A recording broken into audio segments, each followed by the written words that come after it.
Bus ಬಂತು, ಎಲ್ಲ ಜಗಳ ಆಡ್ತಾ ಇದ್ದಾರೆ. ಒಂದೇ ಒಂದು ಬಸ್ ಕೊಟ್ಟಿದ್ದಾರೆ ಸಿಗಂದೂರಿಗೆ. ಆದರೆ ಹತ್ತಕ್ಕೆ ಆಗ್ತಾಯಿಲ್ಲ ಹೊರಗಡೆ. ಎಲ್ಲ ladies, free seat, free scheme ಬಂದ್ಬಿಟ್ಟು ಎಲ್ಲರ ಜೀವನ ಹಾಳಾಗಿದೆ. ಆ KSRTC ಬಸ್ 7 ಗಂಟೆಗೆ ಶುರು ಮಾಡಿದ್ರು. ಎಲ್ಲ ಜನ ವಿಸಿಟ್ ಮಾಡ್ಕೊಂಡು ಹೋಗ್ತಾ ಇದ್ದಾರೆ, ಎಲ್ಲ ನಡ್ಕೊಂಡು ಹೋಗ್ತಾ ಇದ್ದಾರೆ ನೋಡಿ.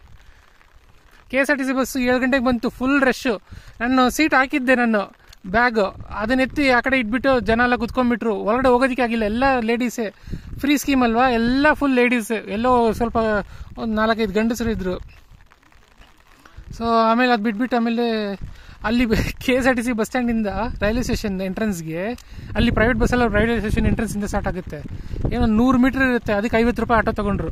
ಸರಿ, ಅಲ್ಲಿ ಬಂದ್ಬಿಟ್ಟು ಅಲ್ಲಿಂದ 40 ರೂಪಾಯಿ, 40 rupees is the ticket from Sagara to this bridge. I mean 50 rupees. Till Sigandur temple is 60 rupees. ಇನ್ನೊಂದು ಪ್ರೈವೇಟ್ ಬಸ್ ಹೋಯ್ತು, ಅದು ಮಾಡಿಫೈ ಮಾಡಿರ್ತಾರೆ.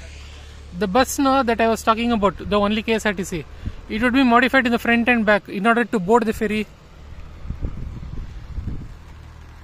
and deboard. The people who were walking, they are from nearby villages and they just wanted to see. ಸಾಗರದಿಂದ first ಬಿಟ್ಟಿದ್ದು KSRTC bus. ನಮ್ಮ bus ಅದ್ರ ಹಿಂದೆ ಬಂತು, ಓವರ್ಟೇಕ್ ಮಾಡಿದ್ರು ಒಂದು 2-3 ಕಿಲೋಮೀಟರ್ ಆದಮೇಲೆ. ನಮ್ಮ ಬಸ್ ಬಂದು 7:40 ಬಿಟ್ರು. ಇವಾಗ ಟೈಮ್ 8:05 ಆಯಿತು. ಎಲ್ಲೋಯ್ತು KSRTC ಬಸ್ ಅಂತಾನೆ ಗೊತ್ತಾಗ್ತಾ ಇಲ್ಲ. ಇವಾಗಲೇ ಗೊತ್ತಾಯ್ತು, ಅಲ್ಲಿ ಹೋಗ್ತಾ ಇದ್ದಾರಲ್ವಾ, ಅವರೇ ನನಗೆ ಹೆಲ್ಪ್ ಮಾಡಿದ್ರು ಸೀಟ್ ಹಿಡಿಯೋದಕ್ಕೆ. ಆಮೇಲೆ ಎಲ್ಲ ಬಂದು ಬೇರೆಯವ್ರು ಕುತ್ಕೊಂಡ್ಬಿಟ್ರು, ಅದಕ್ಕೆ ನಾನು ಇಳಿದ್ಬಿಟ್ಟೆ. ಆಮೇಲೆ ಹತ್ತಕ್ಕೆ ಆಗಲಿಲ್ಲ. ಅವ್ರು ಇವಾಗ ಹೇಳ್ತಾ ಇದ್ದಾರೆ ಬಸ್ಸೆಲ್ಲ ಇಲ್ಲಿ ಪರ್ಮಿಷನ್ ಕೊಟ್ಟಿಲ್ವಂತೆ ಈ ಬ್ರಿಡ್ಜ್ ಅಲ್ಲಿ ಯೂಸ್ ಮಾಡೋದಕ್ಕೆ. ಏನ್ ಬಸ್ ದೇವಸ್ಥಾನ ಹೋಗೋದಿಲ್ವಂತ? ಬಸ್ ದೇವಸ್ಥಾನ ಹೋಗಲ್ಲ ಅಂತ ಇಳಿಸ್ಬಿಟ್ರ?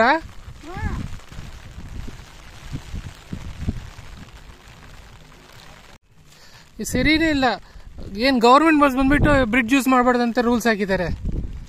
ಬರೀ ಪ್ರೈವೇಟ್ ಬಸ್ ಅವ್ರು ಮಾತ್ರ ಯೂಸ್ ಮಾಡ್ಬೇಕಂತ. ಆ ಬಸ್ ಇಷ್ಟಕ್ಕೂ ಡೈಲಿ ಸರ್ವಿಸ್ ಇವಾಗ ಒಂದು 2-3 ವರ್ಷ ಇಲ್ಲ, ಆದ್ರೆ ಮುಂಚೆ ಎಲ್ಲ ಫೆರಿ ಹತ್ಬಿಟ್ಟು ಆ ಕಡೆ ಹೋಗ್ಬಿಟ್ಟು ಆ ಕಡೆ ಟ್ರಿಪ್ ಹೊಡಿತಾ ಇದ್ರು. ಇವಾಗ ನೋಡಿದ್ರೆ ಅದನ್ನು ಬಿಡ್ತಾ ಇಲ್ವಂತೆ, ಒಂದೇ ಒಂದು ಬಸ್ಸು ಬಿಡ್ತಾ ಇಲ್ವಂತೆ. They are not allowing that bus to use the bridge, it seems all because of this private buses only.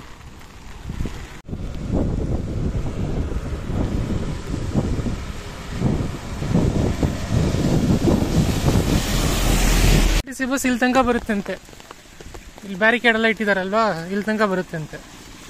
ಅದು ಬ್ರಿಡ್ಜ್. ಒಂದು ಪ್ರೈವೇಟ್ ಬಸ್ಸಲ್ಲಿ ಹೋಗ್ಬೋದು, ಇಲ್ಲಿ ಇಳ್ಕೊಂಡ್ಬಿಟ್ಟು ಇಲ್ಲ ನಡ್ಕೊಂಡು ಹೋಗ್ಬೇಕು.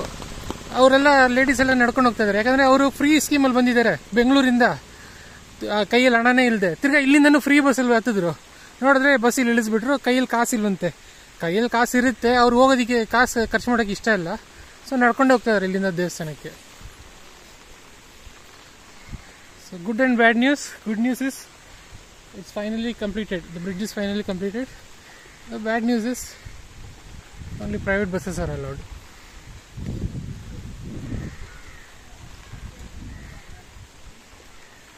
See, this is where the KSRTC bus ferry boarding point is.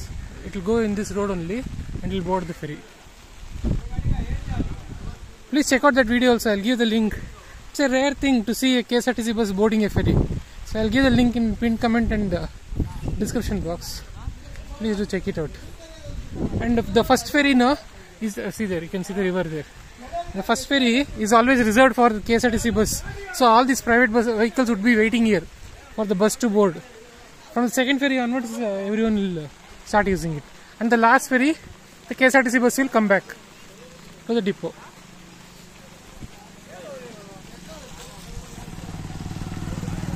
So I'll see. I don't know how I'll go back to Sagara. Government ಬಸ್ನ ಬಿಡ್ತಾ ಇಲ್ಲ ಬ್ರಿಡ್ಜಲ್ಲಿ. ಎಲ್ಲ ಈ ಜೀಪ್ ಅವ್ರಿಗೆ ಫುಲ್ ಖುಷಿ, ಅವರು ಫುಲ್ ತುಂಬಿಸ್ಕೊಂಡು ಹೋಗ್ತಾ ಇದ್ದಾರೆ ಏನಾನು. ಜೀಪ್ ಅವರು, ಪ್ರೈವೇಟ್ ಬಸ್ ಅವರು ಎಲ್ಲರೂ ಒಳ್ಳೆ ವ್ಯಾಪಾರ ಮಾಡ್ತಾ ಇದ್ದಾರೆ ಗೌರ್ಮೆಂಟ್ ಬಸ್ನ ಬಿಡ್ತಾ ಇಲ್ಲ ಅಂತ.